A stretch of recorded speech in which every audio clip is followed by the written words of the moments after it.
I hate doing this show with you guys. But you got no one else who wants to do it with you.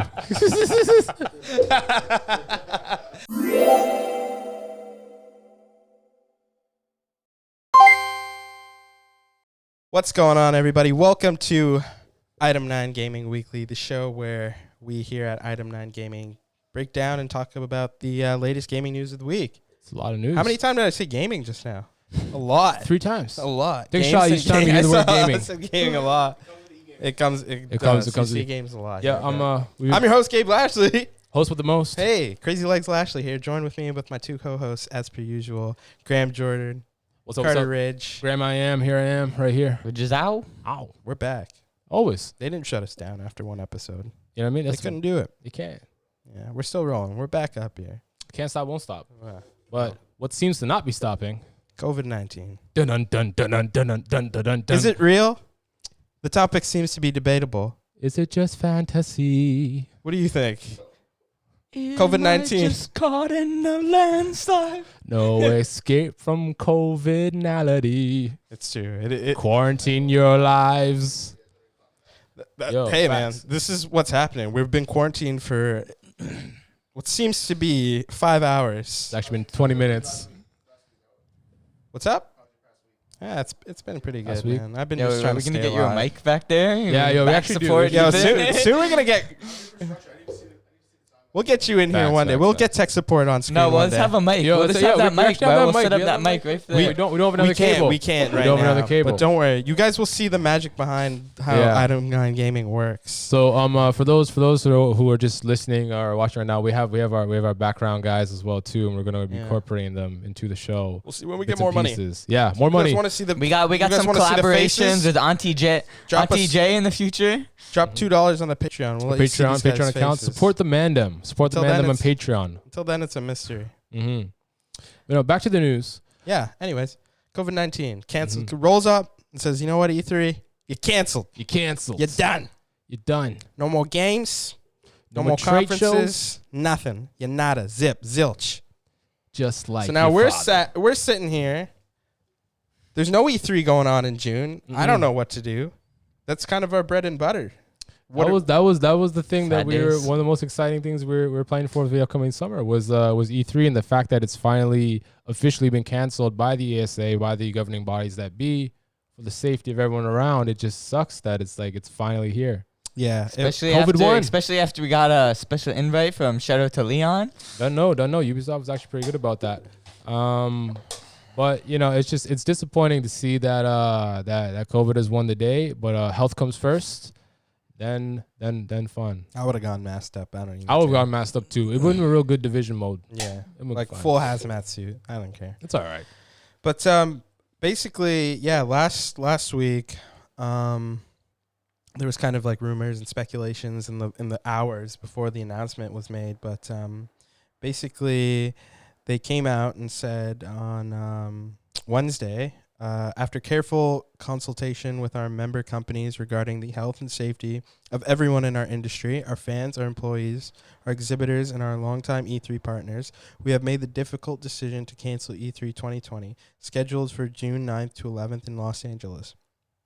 So basically, they're kind of looking to coordinate an online experience to showcase industry announcements and news in June 2020. And, well, I think a lot of other companies are kind of trying to go that way as well. I think Xbox is Microsoft, the main one, yeah. Phil Spencer came out and said that they'd be looking into producing some sort of online show. And I know Ubisoft also put out a statement saying that they would be looking to put out something, some sort of digital component to that.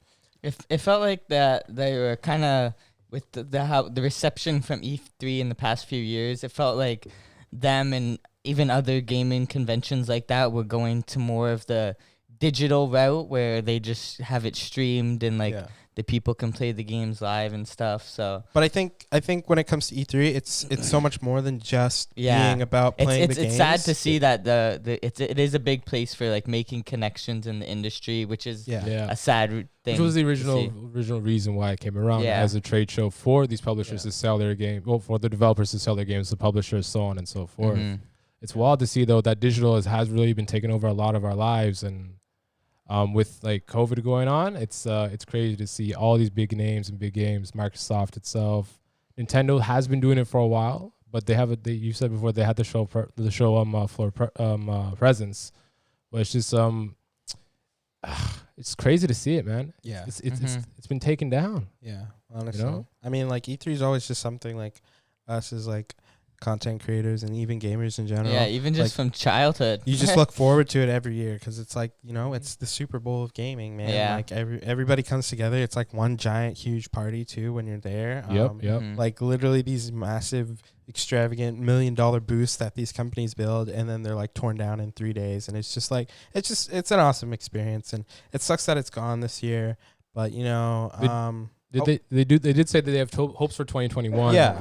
But with that comes the new format that they want to bring in, which is already itself more digital. Yeah. It's supposed to be more like more of a meshing between that trade show and like us ourselves as gamers, right? Who wanna be there too. So it's gonna be good, I think. With the extra year, you got a whole year to come up with the format. It's for definitely gonna be 2021. hard for them with the reception though. With what it can be for the next year, but I really think that It's gonna be a lot of amount pressure. of time, It's gonna be a make or break. But they have a whole year. You have a whole year. You tell me you can't come if the ESA can't come up with something in a whole year to revolutionize E3 into what it needs to be to survive, then E3's done, man. Yeah. Come on. If I give you a year for that, come on, a year. I agree. Yeah. But Gamescom hasn't been canceled yet, so we can still go to that, guys. Where's that going to be? Germany. Yeah. In Berlin? Sprechen Sie Deutsch? I don't know. I feel like it's just a matter of time though. Maybe. I don't know. Maybe, yeah. I feel like it's not like their passes just went on sale, so people are buying them up. Hey, and that's like end of the summer, so who knows? Well, what's the numbers for Germany infection rates right now? I don't know, but maybe the hot weather will, kind of deal in the summer. That's a lie. I heard the West Indies got first few cases as well. It's hot weather. That's amazing. Let's not let COVID take over this. That's true. Let's segue. True. Let's take a segue. Let's not let COVID take over this show. We can't and let take over 2020. Exactly. All right. Yeah. All right. Moving on. Big enough. There's enough to hear about it anyway. Next. Big news, guys. This is kind of a big move. I didn't really see this coming, but GameStop kind of they appointed Reggie Fils-Aime to their board of directors. So everybody knows who Reggie Fils-Aime is, of course.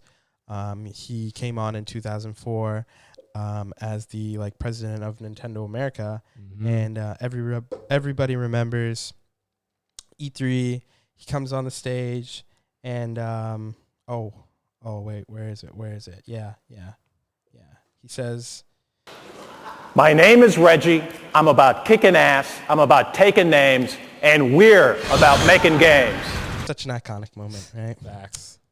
It's always like one of those highlights from E3 again, like talking about one of exactly. Because Reggie, Keeley, bro, like all those guys. These are guys who've been mainstays in just the industry, and to see them either be shuffled around or move out fully, it's just weird. But I'm actually pretty excited hearing that he's going to GameStop because especially with how GameStop has been in the recently too. Right? Definitely seen taking some big hits. Very wobbly with how they've. But been. that's what's happening to brick and mortar stores everywhere, right? Yeah. As things we talked about, even digital events to digital content, everything's going to be online nowadays. So I'm excited to see where. Someone like Reggie Fils-Aime could bring GameStop, and he's actually going to be coming 10 days in. There's 2 other guys I think who've been called on as well. Yeah. Someone who works for one of the main board for Petco or something like that, and then Bill Simon and like J.K. Szymanczyk. No, not Rowling. No, not up there yet. But and it's not J.K. Simmons either. Who's that? Isn't J.K. Bring me Simmons? pictures of Spider-Man. Yeah, he's that. Yeah, guy. no, that's a different one. But it's good to see because I know I've been seeing a lot of because we don't have GameStop here. Obviously, we have EB Games. But in the States, they're kind of converting these GameStops in sort of esports kind of there's computers there now and people can play games there for a bit. I don't know how it works if they rent time or something like that, but it's just this open concept kind of cafe almost looking place. That's sick to see that they've gone that direction because our only juxtaposition for GameStop is EB Games. Yeah. And they've chosen to go into the more hobby collectible route, right? Yeah, exactly. So when you go into RB EB Games in Canada, it's all about the toys, it's all about the merch, it's all about things like Stuffies, that. So how much of a connection is there? Like, you know, since that's the only thing we have that's similar over here. Will he affect EB Games? Exactly, right? Will we see more of a merch front store as what's going on? I think it would be something cool if they could break deals with all these developers to bring collector's editions exclusively to these brick and mortar stores, because it's the whole package and deal, right? Yeah. But yeah, if they don't find a way to put cool items on shelves in mass and for cheap, which I think Reggie Fils-Aime can do, because think of what Nintendo did with like that cardboard box. Yeah, like the Labo. Yeah, the Labo thing. Like that's a pretty cool one. You have to think about what that actually is, right? That's a cardboard box, and people are buying that. Come on. Yeah. And then Reggie went on to say the gaming industry needs a healthy and vibrant GameStop. I look forward to being part of the GameStop Corporation board and helping to make this happen. So he put that out on Twitter. So that's pretty cool. I'm excited to see what kind of like exciting things he kind of implements into GameStop. Like, I mean, maybe I'm thinking like, even like, you know, how the way they have Nintendo Directs, I'm thinking maybe there might be some sort of GameStop kind of online produced like shows that are like way better. I think kind of maybe putting their own take in the gaming industry and reviews and stuff like that. So they should get some shows. Yeah, man, for sure. And they should hire Adam 9 exactly hire Adam 9 Gaming to review all your. Yeah, Reggie. Well, there you go. Reggie, what's up? What's up? But you know what? Other than that, what else has been going on in the gaming industry nowadays? There's a lot of stuff going on again in the kind of world of crunching. You know, game developers being forced to, well, not forced to, but expected to, and sometimes being forced to work like extremely long hours and overtime, sometimes without pay. You know, to finish games. So yeah.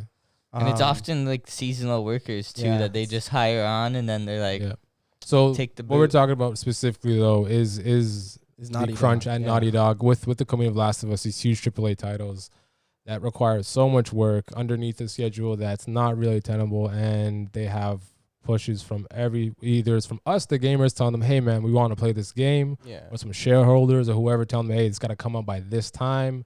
Pressure's been getting too much. What else has been going on with that? Tell me. So basically, I'm hearing a lot of, sometimes it's like they need to delay the game and to make it extremely like good, you know. So like they need to take the time, but part of that requires them to work extra long. And like I know that right now there's kind of the debate coming up between like Animal Crossing and The Last of Us 2, with like, you know, players being like, okay, when Nintendo delayed Animal Crossing, like the community for them was kind of just like, all right, like take as much time as you need or whatever. And like when The Last of Us 2, you know, got delayed, their community was always just like, oh no, a perfect game demands like crunch. Like if it's going to be a masterpiece, there's going to be a need for workers to, you know, kind of give their all and put in those man hours. I think because like a lot of gamers, when we hear an extra game has been delayed or there's extra time given to a game, I think we're thinking that, that means that, you know, they have time to just like relax, work on this like in a way that's going to just be beneficial for them so they can take their time and do it. But now that we're hearing that these delays just include the crunch time in it, so that they're not taking time with these games, as in the employees themselves are taking time to rest while they create this game. It's literally just we need this much time of consistent back-to-back work to get this for this window. So how much longer do games need to even really have? Like how much more of a delay are you willing to take? I think I'd be okay with them just taking the time that they need without like the crunch. I think if you look at a game that has a good example of this is, I think, Ghost of Tsushima. We were never promised a release date from the beginning. So I think we don't really know what the development process looked like of that game, but we do know from what it did look like is that Sucker Punch, you know, was given the time that they need to show what they wanted to show of the game, and also like given the time to need to reveal what they wanted to reveal at the same pace. And like we just got an announcement, announce a release date trailer. So, and the game was announced like, I don't know, what, 2016, I believe. Yeah, I'm pretty sure we're around like early 2017 or 2016. I think it was E3 times. Yeah, obviously we know at E3. It was 2016. I think it might have been the year we went. I don't know. No, it's the year that we went, actually. No. 2018? No, that's 2018. I think it was before that. I think it was 2017. Regardless, still. Yeah. It's just the concept of crunch, as you're saying. Like, you know, it's wild. I'm not too sure what else is going on with it, really. Caused a lot of burnout. Yeah, burnout, stress. I thought I read one person was put in the hospital. I read or no? Working at Naughty Dog. Yeah. I don't know. It's possible. It's possible. Well, the point is how much of this goes to like people, do we chalk up to like art? Like, okay, this is an art form, therefore it demands the toil or the pain or the stress that would come with crunch, and that's what some of these people are saying is okay still, or correct, that because you're working on something that's such a passion product, that passion equals to the suffering, and then therefore crunch is going to happen. Yeah. Is that fair? Is that a good enough excuse? I don't believe so, because with a studio like Rockstar, when we get told it'll be out when it's out, I don't feel the gamers really have much of a gripe about it or complaint about it. So I don't understand how in other... Well, Red Dead was delayed a few times as well. And so what? For us, as far as gamers going on, I just want to know that if behind that delay, was that behind that delay strictly just crunch, or was behind that delay like a chance for the employees, like the workers and all the stuff to actually breathe, and carry on this game in a reasonable fashion, Yeah. Is that what delays mean? Or does delays mean we just need this much more time to push people as hard as possible? Because then that's like, what's the point of a delay then? Because I think from a gamer's perspective, we assume a delay in a game means people are actually taking care of themselves and taking care of the game in a way that's going to just make everything better. Oh yeah, here. So I found it. One of the former Naughty Dog animator, Jonathan Cooper, said, for the demo shown last September, the game animators crunched more than I've ever seen and required weeks of recovery afterwards. One good friend of mine was hospitalized at the time due to overwork. He still had over half a year to go. There had been others since. Yeah, that's crazy. That's wild. It's not a healthy environment for I don't think we think about it as much as we should. Mm-hmm. I think we look at it as sometimes, okay, they're just doing their job, but again, at what lengths do they go? And sometimes these studios aren't even like that big. They're like a few hundred people maybe. Exactly. Yeah. And the scope that we ask for AAA titles and what's expected is takes a lot. Yeah. So basically, game developers, game workers around the world unite. Unionize 100%. We support that here at Iron 9 Gaming. Oh, 100%. 100%. Union up. Gamers unite. Yeah. Anyways, and moving on. This week, Call of Duty Modern Warfare dropped their Warzone Squad Up Battle Royale mode. So I think all three of us have kind of gotten a chance to dive into it. Oh, hell yeah, man. Definitely. So it's pretty cool. I haven't played the Plunder mode, but I have just strictly been playing the a lot of the the Battle Royale mode. I want to know what you guys think of it, and then I'll give you guys my thoughts. I've always been kind of on the fence. You've always tried to get me into the Battle Royale games since like the first like few weeks of Fortnite. I remember you tried to get me on it right away. And I don't know, I like dabbled in it for a few weeks, but I think this one I might be able to stick in with it, We played Apex a lot too. Yeah. But even then, we fell off, I'm hoping with this one it might be a good stay. Like it has good mechanics. It's a bit clunky at times, but I feel over time they'll be able to patch the clunkiness. Yeah, no, for me, like, it's definitely a lot easier to just go in with like a Call of Duty mentality than like having to deal with Fortnite and the idea of building and doing all this stuff. So for people who didn't hop under the Fortnite flex, like definitely like a Warzone has been easier for me to get into.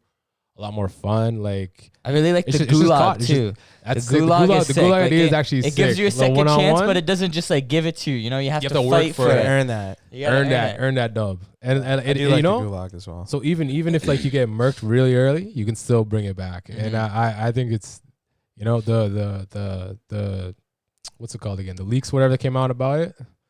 It's actually come through in full. It's actually sick. It's as sick as the leaks say. I think it will get. What about you, Gabe? Well, I played it. I do think it's enjoyable. But like I still have a few gripes about it. Again, they're advertising this game as a beta. It's still in beta. Yeah. You can obviously tell this game isn't finished, but it's like there should be some degree of polish to it that they've put out, to kind of get people to play it. But I feel like the movements and the animations and all that stuff feel very clunky and slow. And I think the game mode itself, it takes you a very long time to kind of get to the end of a match, because with the gulag and you're able to buy your teammates back, it kind of makes the game very long. And like sometimes I don't want to like matches of Fortnite don't last like extremely long. Sometimes they can go for a while, but I never find myself in a match of Fortnite longer than like 30 minutes sometimes. I guess that's my problem then. Like I don't find myself in any battle royale match for more than like 20 minutes. So so for me, for me, it doesn't feel as polished as it could be, and it feels just like a little bit. It feels very long to me to get to an end of a match, and sometimes I think that's not really what I'm looking for when I want to play a battle royale. I just wanted it to be like last man standing wins, stuff like that. So, you know, it's fun. Cool if they added, if they added in a mode where is this born you, son? Yo, it'd be sick if they added in a mode though where like it didn't have that feature where you can't buy your teammates back, you can't go to the gulag, where it's like like just a classic traditional, like a traditional mode, and where it's 100 people too. They lower down the people. Oh yeah, how many people are in a match? It's 150 right now. Damn, it feels like it goes pretty quick though. Yeah, it does. It still feels pretty quick. Like I won't lie. Like I get in there, doing my thing, and I'm getting. Oh no, I lied. It does not feel like. No. That's you because you're good at the game. Like I'm actually like, yo, I run around. I'm getting murked like at least half an hour in. If I'm not seeing any person, Graham, we're not less than 10 minutes. What do you say? No. You're just now. It takes very long, man. That's all I'm saying. It's like crap. True. And I just want to, and the map is huge. And sometimes it's just full of rooms with absolutely nothing in them. that was one thing. There's definitely a lot of like just rooms where it's like a lot of doors just don't go, it's just there's no rooms here, there's no items here. Like what the fuck is this room here? So at this point now it's more like a console PUBG than it's more of a PUBG flex than an actual Fortnite flex. As far as battle royales go.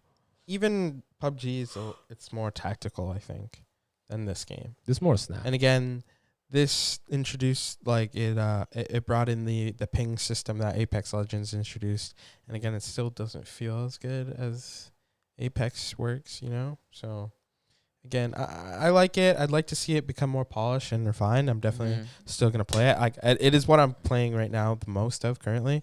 But again, I'd like to see it improved. But again, with that being said, if they do update it or anything like that, it's going to be like these massive updates that I seriously cannot afford to install anymore on my PlayStation. Like Call of Duty is getting out of hand with these Every updates. single Call of Duty is like 100 gigabytes base. Bro, when you're having to choose between like the most of my dashboard has been 3 games with consistent patch updates, and I only have one single player game on there, and I have all these other games just because I have to play with my friends online. I'm having a real problem with space. Real problem. Not worth it. Yeah, that's not good. Also, this is kind of a little bit of like some surprise news that kind of just came out today. There's reports that Sony might be interested in buying the IPs of Castlevania and Silent Hills. So I heard take this with a grain of salt because this isn't confirmed. Isn't there one where it's Castlevania, Silent Hills, and Metal Gear? Metal Gear. And Metal Gear. Yeah. And they were saying that they bought Metal Gear and Silent Hill specifically for Kojima to request. Yeah, and that's going to be for PS5 exclusive. Yeah. Jeez. Yeah, but this is, again, speculating. Allegedly. Allegedly. Yes, allegedly. It's ignorance. Don't believe it. But there's been a lot of boils of the pot around this for a while. Yeah, that's true. Aren't these like really... There's been a bit of breadcrumb trail, Yeah, but like these are all inherently Sony properties. You know what I mean? What other console? Like, what was it? Has there been any other Metal Gear Solids that have been on anything else besides PlayStation? Number 4? Patriots. They brought them out on Xbox at one time. They re-released and the Peacemaker, and they re-released as remastered. But these are all originally Sony content-driven things. You know what I mean? They're really PlayStation ideals, like Japanese-made productions. Silent Hill, of course. Metal Gear Solid, of course. So to see them just come under the umbrella, it really I think it's going to add to Sony and just really reinforce for us as PlayStation users why we need to buy PlayStation. Why else would I'm not gonna go to any other console when I have my Silent Hill, Metal Gear Solid. But you don't play. Yo, honestly, because you don't play scary games. Yo, I'll watch. I'm gonna watch. I'm gonna read the synopsis Metal Gear Solid either. I played Metal Gear Solid 4, 3, and Sons of Liberty. That's a full flex. Sons of Liberty. Yeah, and I played the original ones with PlayStation 1. Bomb. Yeah. Those are good, man. But yeah, that would be something I'm definitely excited to look out for. Jeez. You think Xbox will do something? Nah, I don't care about Xbox. I don't want to talk about them right now. That's true. They're not real people. Their servers are offline right now. So. Ooh, that's another news story. Yeah. So, Yeah, I think that's it for this week, guys. Just gonna quickly drop in a quick little info. Next week, we're doing the first filming of my show, the Carter's Corner, where I sit down with the musician, my buddy. I'm not gonna say his name yet, but we're gonna sit down next Saturday, and hopefully we'll have it up after the next podcast is up. Yeah, that sounds really good. Very excited. I don't think that's gonna happen because this is gonna go up literally tomorrow. No, after the next podcast. Like the one next after podcast. This. Like next week, we're filming next Saturday. Oh, okay. So. Schedules, conflicting schedules. Yeah, that's what happens when you hear Adam 9. We're so booming that we don't know what we're doing. There's lots of stuff going on. Lots of good stuff. Yeah. But yeah, don't forget to hit up the Patreon. Yep. Hit up Support Twitter. the man at Item 9 Gaming. Hit up Facebook. Our Facebook, Facebook, Instagram, Patreon. Do we have a Twitter? GoFundMe? Twitter is not the number. It's NINE. Oh, okay, yeah. So everything else we're 9. House cleaning then. Some guy Item stole 9. it. ITEMENINE gaming. Yeah. And that's gonna be our handle there. Yeah. But because someone else took the item 9 number thing, so it's hard. Yeah. Make sure you check us on Spotify as well too. Our Spotify is the number 9, not the word 9. Apple Music. Apple Music? Yeah, we're on. Yeah, We're on. Oh no, Apple Podcast. Apple Podcast. Oh, Apple Podcast. Okay. We don't have tracks like that. Title. Men's talking in front. Yeah, and also, don't forget to check out Pints and Pixels. Check out Pints and Pixels on YouTube. Drop the link in the bio. Soon. Or put it up somewhere here on the screen. But yeah, check it out for sure. Before we leave, I guess one last thing to say. Or what's an Item 9 gaming saying to say before we'll leave the audience with one last thing. We don't do that. That's not a thing we do here. No, it's not a thing we do. What do we do? Graham locked his keys in his car. That's what we're gonna leave. That's what we're gonna leave you with. Yeah. I locked my keys in my car this morning. Yeah, but this is the second time Graham's done that, by the way. Don't forget yourself, or you forget your keys. Isn't it the second time this year in 2020? The year just started. Locking his keys in his car. Faded out, faded to black. All right. For my shame. All right, thanks a lot for watching, guys.